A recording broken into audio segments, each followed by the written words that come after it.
빅테크 업체들이 왜 엔비디아 칩을 죽으라고 사고 있냐면 엔비디아 칩을 많이 갖다 넣어야지 컴퓨팅 파워가 커져요. 엔비디아 칩이 저렇게 비싸고 돈 있다고 살 수도 없고 그러면 다른 칩 쓰면 되잖아요. 그런데 이게 쉽지 않은 이슈가 있어요. 엔비디아 칩을 사면 그냥 무료로 쓸 수 있는 쿠다라는 건데요. 처음에 쿠다를 쓰기 시작한 사람들이 자기가 개발했던 소스 코드들을 여기 쌓아놨겠죠. 엄청나게 많이 쌓여 있어요. 엔비디아 칩이 없으면 쿠다를 못 써요. 그게 가장 큰 허들이에요. 엔지니어들 락인 효과가 굉장히 크고요. 엔비디아 같은 경우 다음 분기 실적 나올 때까지는 굉장히 편안하게 갈 수 있다고 생각합니다. 근데 이제 다음 분기 실적에 고민이 있을 거예요. 전년 대비해서 아마 다음 분기 실적은 저는 ITC 이영수라는 유튜브 채널을 운영하고 있고요. 이제 작가라고 해야겠죠. 네. 두 번째 책을 썼습니다.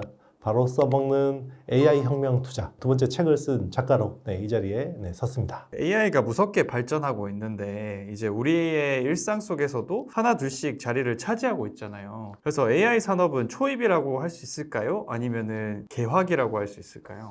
네, 이제 AI 혁명이 이제 시작된 거는 2022년 11월 챗GPT가 공개된 이후로 이제 AI 혁명이 시작됐다고 볼 수 있고요. 그게 이제 1년 6개월 지속이 됐잖아요. 우리가 뭐 엔비디아 주가 보면 이게 거의 다 왔나 보다 라고 할 수 있지만 혁명이라는 말을 붙으면 결국 이게 거의 10년 사이클이거든요. 그래서 10년 사이클에 이제 초입이라고 볼 수 있는 거고요. 투자 사이클로 보면 보통 한 10년 사이클이면 5년 동안은 괜찮아요. 왜냐면 피크 아웃 하기 전까지 우리 예전에 스마트폰 생각해 보시면 될 것 같아요. 스마트폰이 2008년에 스티브 잡스가 아이폰 내놨고 거의 한 2009년, 10년부터 이제 그 갤럭시 S 시리즈가 나왔잖아요. 거의 2015년까지는 상승했을 거예요. 전반적으로. 그 뒤로는 이제 별로 재미가 없었거든요. 그러니까 이번 AI 혁명도 그럴 가능성이 있지 않을까 생각합니다. 그래서 한편에서는 AI 혁명을 닷컴 버블과 비교하는 시선도 있잖아요. 그래서 지금 AI 관련 기업들의 주가 상승이 과열이라고 할 수 있을까요? 단기적으로는 그럴 가능성도 배제할 수는 없을 것 같아요. 물론 이제 그때하고 좀 다른 거는 닷컴 버블 때는 사실 기업들 실적은 뒷받침되지 못했는데 멀티플만 막 땡겨 올리는 상황이었거든요. 근데 이번에는 엔비디아 지금 PR이 보면 역대급으로 낮아져 있어요. 워낙 숫자가 잘 나오니까 숫자가 성장하는 거 속도를 지금 우리 상상력, 그러니까 기대감의 속도가 못 따라오고 있는 상황이거든요. 그래서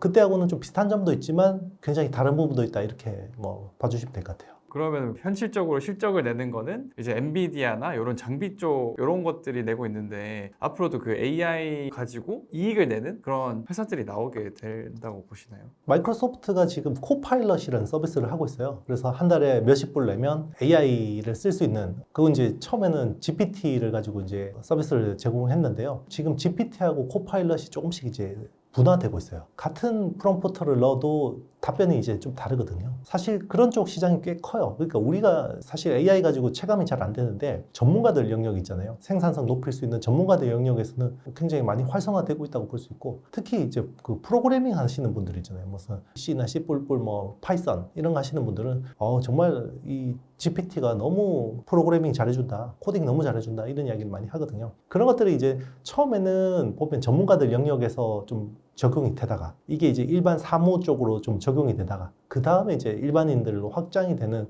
그림인데 아직까지는 이제 우리가 체감이 안 되지만 여기서 나오는 비즈니스 모델도 우리가 생각하는 것 못지않게 빨리 올라오고 있습니다. 연초부터 무섭게 상승한 엔비디아 주가가 다시 연일 신고점을 경신하고 있잖아요. 그래서 세계 시총 1위를 넘볼 수 있다는 전망도 나오고 있는데 엔비디아 주가가 다시 이렇게 또 상승하는 이유가 무엇이라고 할 수 있을까요? 결국 이제 실적이죠. 네, 실적을 보여준 거고요. 지난 분기 실적이 너무 좋았어요, 사실. 그래서 이번 분기 실적에 대해서 좀 걱정이 많았거든요. 당연히 이번 분기 실적도 잘 나올 거라고 보고 있었지만 주가는 사실 실적 성장률하고 많이 동조화가 됩니다. 그래서 지난 분기 매출 성장률이 265%였고 데이터 센터 매출 성장률이 409%였어요. 이 성장률을 어떻게 따라잡을 수 있을까? 이번에는 좀 어렵겠다라고 생각했거든요. 근데 실제로 이번에 어떻게 나오냐면 매출 성장률은 262%. 그러니까 전분기 대비해서 3%포인트가 빠지긴 했어요. 근데 요즘 제일 중요한 게 데이터 센터, AI 가속기 쪽 매출이잖아요. AI 가속기 쪽 매출이 전년 대비해서 427%가 나왔어요. 그러니까 409%를 설마 이길까라고 했는데 이겨버린 거죠. 그러니까 다음 분기 실적 나오기 전까지는 엔비디아나 엔비디아 친구들은 나쁠 건 없다라고 볼 수 있는 거죠. 그럼 엔비디아의 영업 이익률은 어느 정도 나오나요? 매출 총이익률로 이제 보통 많이 따지는데 제조업체들이 지금 거의 79%까지 올랐습니다. 그러니까 이제 뭐 소프트웨어 기업도 아니고 사실 말도 안 되는 이익률인데 이게 지금 공급은 부족하고 수요는 지금 넘쳐나고 뭐 이런 상황이기 때문에 충분히 이런 것들이 지속이 되고 있는 거죠. 지금 구하고 싶어도 못 구한다고 하는데 정확히 어느 정도로 부족한지. 일단 지금 그 엔비디아 칩의 가장 큰 수요처는 클라우드 서비스 업체들입니다. 왜냐면 그 아마존 웹 서비스나 마이크로소프트 애저 그리고 뭐 구글 클라우드 이런 쪽에서 제일 많이 쓰고 있고요. 작년의 기준으로 보면 가장 많이 칩을 산 쪽은 마이크로소프트하고 메타 플랫폼스하고 오픈 AI 이런 업체들이 제일 많이 샀고요. 그리고 구글도 적지 않은 물량을 샀고. 그러니까 빅테크 업체들이 일단은 다 사고 있어요. 빅테크 업체들이 왜 엔비디아 칩을 죽어라고 사고 있냐면 엔비디아 칩을 많이 갖다 넣어야지 컴퓨팅 파워가 커져요. 그러니까 지금은 AI 기술이 계속해서 발전하고 있잖아요. 근데 컴퓨팅 파워하고 빅데이터만 많이 넣어주면 계속 좋아져요. 선형적으로. 이게 이제 트랜스포머 알고리즘의 특징이거든요. 우리 이제 GPT라 그러면 G가 제너러티브, P가 프리트레인드, 그리고 T가 트랜스포머라는 알고리즘인데 이 트랜스포머가 되게 중요해요. 트랜스포머 기반으로 지금 모든 AI 서비스가 된다고 보시면 되는데 이 트랜스포머 알고리즘 특징은 이제 스케일링 로우라고 하는데요. 이제 컴퓨팅 파워하고 빅데이터만 많이 넣어주면 계속 좋아져요. 그러면 단기적으로 보면 컴퓨팅 파워 게임이겠죠. 그래서 우리 보통 매개 변수라고 많이 이야기합니다. 그래서 GPT 3.5가 처음에 무료 버전으로 나왔는데 그게 1750억 개의 매개 변수라고 했거든요. 이제 파라미터라고 이야기하는데 자, 그걸 구현하기 위해서 엔비디아 A100 암페어 칩 1만 개를 썼고요. 5조 개의 데이터 시트를 가지고 학습을 했어요. 그런데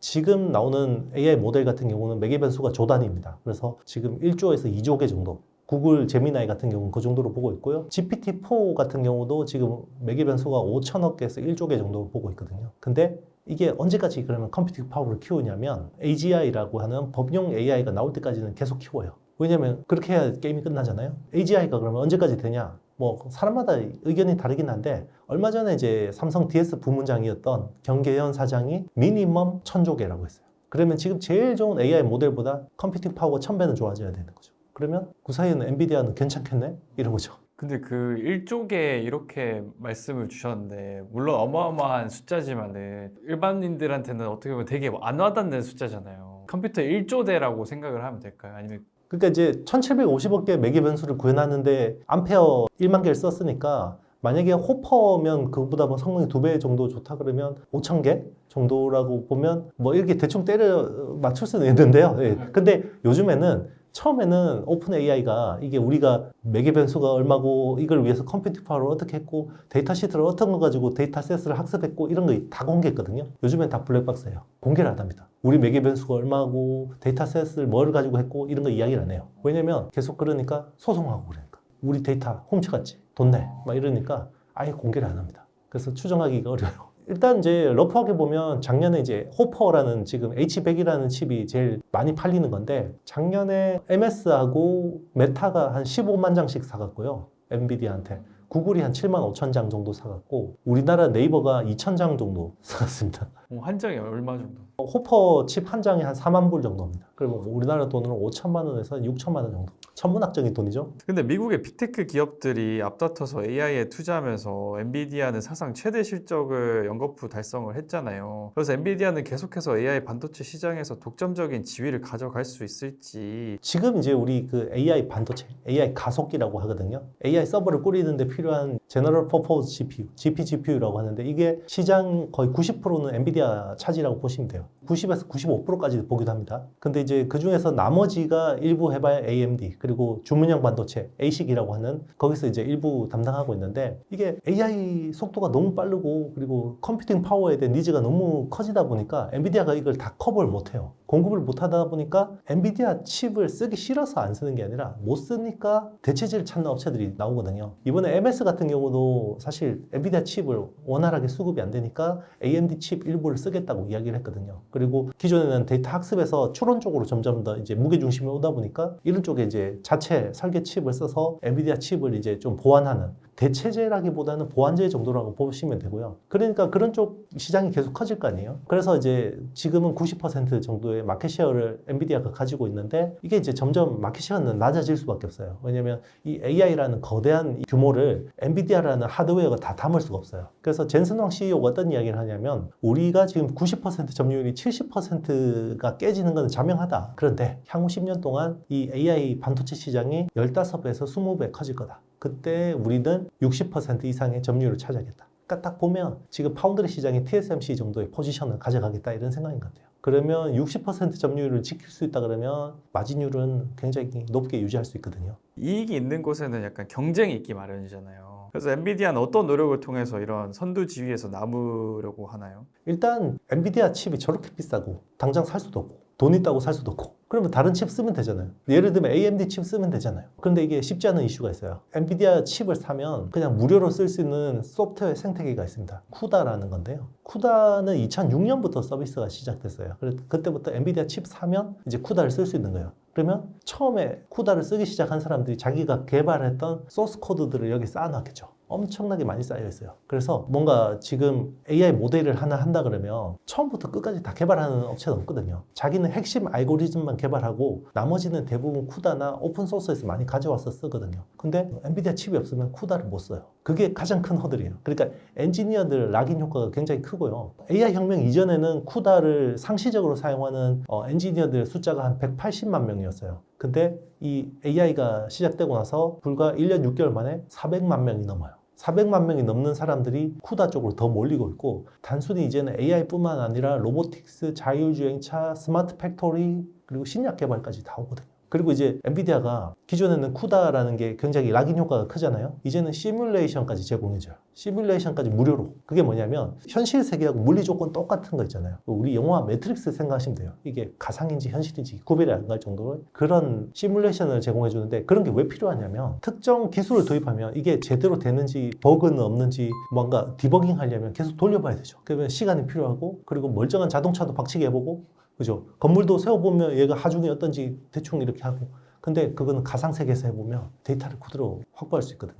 실제로 독일의 폭스바겐 같은 업체들은 옴니버스에서 이런 거 시뮬레이션 돌려보고 스마트 팩토리를 세팅하기도 하고요. 요즘에는 로봇 개발하는 업체들은 이제 그런 쪽으로 많이 하는데 이번에 엔비디아가 그래서 로봇 개발할 수 있는 그루치라는 플랫폼을 또 공개했어요. 이제는 그냥 쿠다에다가 옴니버스에다가 이제는 로봇 개발하려면 그루 써. 그리고 이제는 신약 개발하려면 신약 개발이 또 GPT, LLM하고 굉장히 비슷한 알고리즘을 적용할 수가 있거든요. 그게 바이오니모라는 거예요. 그러니까 기존에는 신약 개발해 보려면 사람이 일일이 물성을 다 일일이 매칭해서 약발이 잘 됐네 이런 것들을 오랫동안 검증해야 되잖아요. 그거를 AI가 막 해보는 거죠, 자기가. 그러면 우리가 생각지도 못했던 화물 구조를 만들어내기도 하고요. 그게 특정 단백질에 다 잘 맞는 약성을 만들어내기도 하고 그렇기 때문에 앞으로 훨씬 더 많이 활용될 수 있죠.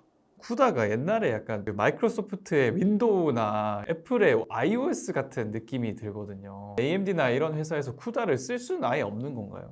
쓸 수는 있어요. 어떻게 쓸 수 있냐면, 그러니까 이제 일종의 통번역이라고 생각하시면 됩니다. 쿠다에는 소스 코드를 컴파일이라고 해서 쓸 수가 있어요. 그러면 보통 그 컴파일 해주는 소프트웨어가 필요하겠죠. 그래서 AMD는 쿠다의 소프트웨어를 전환해서 쓸 수 있는 ROCm이라는 게 있는데 이번에 6 버전까지 나왔어요. 그리고 ARM이나 인텔이나 이런 업체들이 손을 잡고 또 그런 컴파일 쪽에 UXL이라는 또 컨소시엄 같은 걸 만들긴 했어요. 그런데 엔지니어들이라는 사람들의 속성을 보면요. 그런 거 귀찮아요. 왜냐면 녹아나잖아요. 내가 엔비디아 칩 쓰면 되는데 굳이 이걸 왜 해야 되는지 잘 이해를 못하는 경우가 많고요. 그게 이제 굉장히 어떻게 보면 허들이 되는 거죠. 그리고 컴파일 한다고 해서 우리가 영어의 원서를 읽을 때하고 번역한 거 읽으면 좀 다르죠. 이게 컴파일 전환율이라고 하는데요. AMD는 굉장히 그게 고도화되긴 했어요. 이번에 ROCm6 같은 경우는 굉장히 컴파일 전환율이 좋아요. 그게 성공률이 95%라고 합니다. 95% 잘 전환해 주는데 근데 엔지니어들의 세계에서는 이 5% 갭이 되게 크다라는 거죠. 그래서 쿠다를 이렇게 대체하기는 굉장히 어렵다는 거죠. 그러면 엔비디아가 이제 하늘 높은 줄 모르고 올라가고 있는데 어떻게 보면 되게 많이 비싸졌잖아요. 여기서 더 올라갈 수 있을까? 라는 사람들의 궁금증도 있는데 거기에 대해서는 어떻게 보시나요? 일단 저는 엔비디아 같은 경우 다음 분기 실적 나올 때까지는 굉장히 편안하게 갈 수 있다고 생각합니다. 근데 이제 그 다음 분기 실적에 이제 똑같죠. 이제 성장률에 대한 고민이 있을 거예요. 당연히 실적은 성장할 텐데 성장률이 문제인데 작년에 보면 엔비디아가 2분기 실적부터 팡 튀기 시작했거든요. 그래서 아마 전년 대비해서 아마 다음 분기 실적은 YOY로는 아마 이번 분기 실적 성장률을 내기는 쉽지 않을 것 같긴 해요. 그게 단기적인 허들이라고 보고 있고요. 근데 중장기적으로 봐도 제가 이야기했지만 트랜스포머라는 알고리즘이 새로운 기술로 대체가 되지 않는다 그러면 엔비디아의 시장 장악력과 수요는 계속할 수밖에 없어요. 컴퓨팅 파워를 이제 더 이상 키울 필요가 없다. 만약에 이제 컴퓨팅 파워를 매개 변수를 한 100조 개까지 했더니 이제 뭐 성능 계산이 미미하더라. 그러면 할 필요가 없잖아요. 이제 그런 걸 아무도 못 봤잖아요. 근데 만약에 뭐 그런 게 나오면 이제는 더 이상 컴퓨팅 파워를 키울 필요가 없을 수도 있는데 그렇지는 않다는 거죠. 엔비디아가 직접 AI를 만들면은 다 때려 넣어가지고 그냥 더 많은 가치를 창출할 수 있으면 엔비디아가 그걸 하는 게 더 맞지 않나요? 뭐 그렇게 볼 수도 있죠. 근데 이제 엔비디아가 없는 게 뭐죠? 컴퓨팅 파워는 있어요. 근데 빅데이터가 없잖아요. 빅데이터는 기존의 플랫폼 업체들이 가지고 있죠. 그러니까 이제 엔비디아가 모델링 AI, 그 파운데이션 AI를 하기에는 좀 한계가 있죠. 물론 자기들이 칩 만들어서 자기들이 다 컴퓨팅 파워는 구현하면 되는데 결국 빅데이터에 대한 고민이죠. 결국 전 세계의 빅데이터는 미국이 사실상 거의 디지털 식민지잖아요. 유럽이나 뭐 이런 데 보면 아주 특이하게 보면 중국은 방화벽으로 막아놨고 이제 한국의 네이버, 카카오 같은 경우는 굉장히 특이한 거죠. 그런데 전 세계적으로 보면 거의 미국의 데이터 식민지입니다. 그래서 거기서 빅데이터 쪽쪽 빨리고 있죠. 그러니까 미국 빅테크가 유리할 수밖에 없어요. AI 관련주들이 연일 신고가를 달성하면서 이제 흐름에 편승하지 못하신 분들은 후회하고 있을 것 같아요. 그래서 이번 기회를 놓치신 분들은 어떤 전략으로 시장을 바라보면 좋을까요? 일단 이제 AI 혁명은 시작됐잖아요. 혁명은 준비된 혁명은 없죠. 항상 갑작스럽게 혁명이 일어나요. 갑작스럽게 일어나면 항상 뭔가 부족합니다. 그래서 2022년 11월에 챗GPT가 혁명을 일으켰죠. 아마 샘 알트먼도 이게 혁명일지 몰랐을 거예요. 알았으면 엔비디아 칩 미리 구해놨겠죠. 갑자기 벌어지니까 제일 급한 게 AI 반도체예요. 그래서 AI 반도체부터 쇼티지가 났고요.